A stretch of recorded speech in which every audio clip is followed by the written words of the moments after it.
Hello guys, இன்றைக்கி நம்ம சேனலில் என்ன பார்க்க போகிறோன்னா பிரெட் மசாலா தான் பார்க்க போகிறோம். அதுக்கு முன்னாடி சேனல் இன்னும் சப்ஸ்கிரைப் பண்ணலைன்னா சப்ஸ்கிரைப் பண்ணிக்கோங்க. வாங்க வீடியோக்குள்ளே போகலாம்.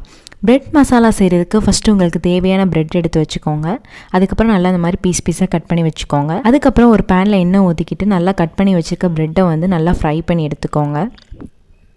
அதுக்கப்புறம் அதே பேனில் எண்ணெய் ஊற்றிக்கிட்டு கடுகு, கருவேப்பிலை, வெங்காயம், மிளகாய், தக்காளி, உப்பு, தனியாத்தூள், சீரகத்தூள், கரம் மசாலா கொஞ்சம், மிளகாய்த்தூள், மஞ்சள், இஞ்சி பூண்டு விழுது, அதுக்கப்புறம் நம்ம ஃப்ரை பண்ணி வச்சுருக்க ப்ரெட் எல்லாமே சேர்த்து போட்டு நல்லா கிண்டிக்கோங்க. நல்லா எல்லாம் கோட்டானக்கப்புறம் இறக்கிடுங்க. அவ்வளோதான், ஈஸியான பிரெட் மசாலா ரெடி ஆயிடுச்சு. இந்த ரெசிபி பிடிச்சிருந்தால் லைக் பண்ணுங்கள், ஷேர் பண்ணுங்கள், கமெண்ட் பண்ணுங்கள். மறக்காமல் சேனலை சப்ஸ்கிரைப் பண்ணுங்கள். இன்னொரு வீடியோவில் பார்க்குறேன். பாய்.